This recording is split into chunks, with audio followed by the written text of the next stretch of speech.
नमस्ते बच्चों। वर्ग 7 के अध्याय 3 स्थल रूपों का विकास के साथ एक बार फिर से हम आपके पास हाजिर हैं और आज हम आपके लिए लेकर आए हैं समुद्री तरंगों के कार्य। समुद्री तरंग का नाम आप लोगों ने जरूर सुना होगा। समुद्र आप लोगों ने देखा भी होगा, बहुत से बच्चों ने। जिन्होंने नहीं देखा उन्होंने फिल्मों में देखा होगा, दूरदर्शन में किसी सीरियल में देखा होगा। तो समुद्र जो होते हैं वो पर्यटक स्थल भी होते हैं। हम लोग समुद्रों के किनारे घूमने के लिए जाते हैं, तो वहां पर हम लोगों ने समुद्री तरंग को भी देखा होगा और उसमें स्नान करने का आनंद भी लिया होगा। आइए आज हम उन्हीं समुद्री तरंगों के कार्य के बारे में जानते हैं। दूर से देखने पर तो समुद्र का पानी, सागर का पानी बिल्कुल स्थिर नजर आता है, लेकिन वास्तव में सागर का पानी कभी स्थिर नहीं होता। सागर के पानी में 3 तरह की गतियां होती हैं, आप पढ़ चुके हैं। ये 3 तरह की गतियां हैं समुद्री तरंग, ज्वार भाटा और महासागरीय धाराएं। तो इनमें 2 जो है ज्वार भाटा और महासागरीय धाराएं, इनके कारण से कुछ बहुत प्रमुख ज्यादा स्थलाकृतियां नहीं बन पाती हैं। समुद्री तरंगों के कारण ही समुद्र के किनारे कुछ स्थलाकृतियों का निर्माण होता है। तो इसी की चर्चा हम आपके साथ करेंगे। समुद्र के कारण, समुद्री तरंगों के कारण भी 2 प्रकार की क्रियाओं के द्वारा आकृतियों का निर्माण होता है।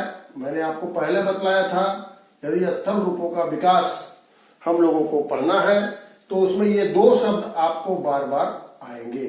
इन 2 शब्दों को आप हमेशा के लिए याद रखिए। अपर्दन का मतलब काट छांट और निक्षेपण का मतलब जमा करना।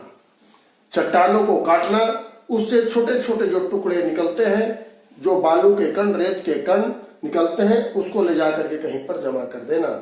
इन्हीं 2 प्रमुख कारणों से स्थल रूपों का विकास होता है। तो समुद्री तरंगों के कारण जो प्रमुख स्थलाकृतियां, ये 4 हमने लिखी यहाँ पर देखिए। पहला है समुद्री श्रृंग, दूसरा है समुद्री गुफा, तीसरा है लैगून और चौथा है समुद्री तट। समुद्री श्रृंग क्या होता है? श्रृंग का मतलब चोटी होती है। तो होता क्या है, समुद्र के किनारे जो चट्टानें होती हैं, ऊंची ऊंची चट्टानें होती हैं, उन चट्टानों पर समुद्र की लहरें, समुद्र की तरंगें काफी तेजी से टकराती हैं।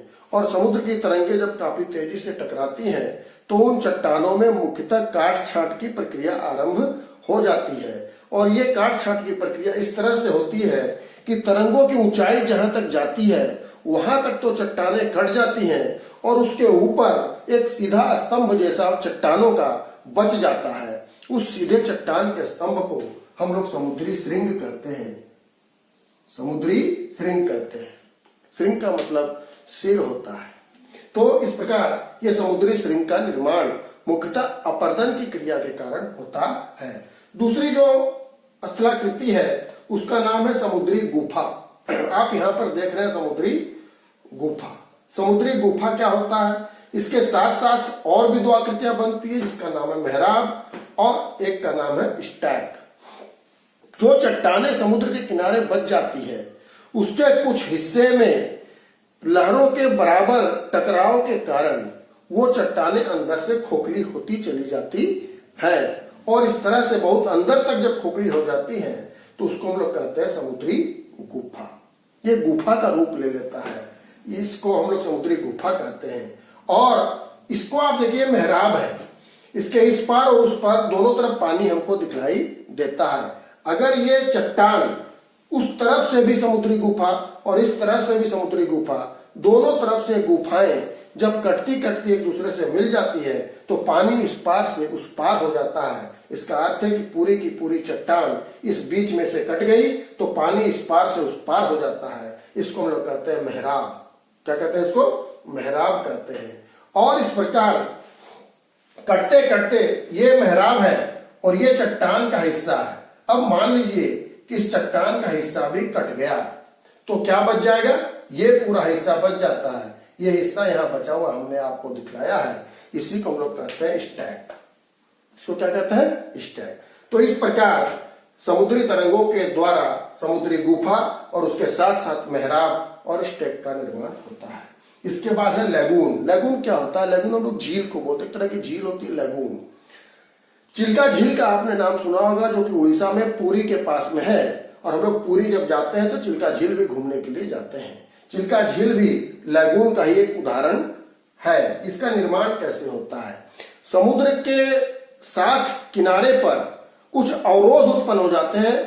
समुद्री तरंगों के द्वारा लाए गए मलबे को जमा करने से अवरोध उत्पन्न हो जाते हैं, ऊंचे ऊंचे अवरोध उत्पन्न हो जाते हैं, और उस अवरोध के पीछे का जो पानी होता है वो समुद्र से अलग हो जाता है, और समुद्र से अलग हो जाने के कारण ही वो एक झील का रूप ले लेता है, जिसको हम लोग बोलते हैं लैगून। और उस लैगून में चूंकि समुद्र का पानी होता है, इसलिए वो पानी भी खारा होता है, इसलिए लैगून जो होती है वो खारे पानी की झील होती है। भारत में चिल्का झील जो है सबसे बड़ी लैगून है। इसके बाद इसके अलावा केरल के तटों के पीछे बहुत सारी लैगून है। समुद्री तट चौथी आकृति है समुद्री तट, जिसको हम लोग सी बीच भी बोलते हैं। आप लोगों में से बहुत से बच्चे समुद्र के किनारे घूमने जाते होंगे, तो वहां पर आप सी बीच में बैठ करके समुद्र की लहरों का आनंद तो जरूर लेते होंगे। तो इस बीच का निर्माण या समुद्री तट का निर्माण भी समुद्र के तरंगों के द्वारा होता है।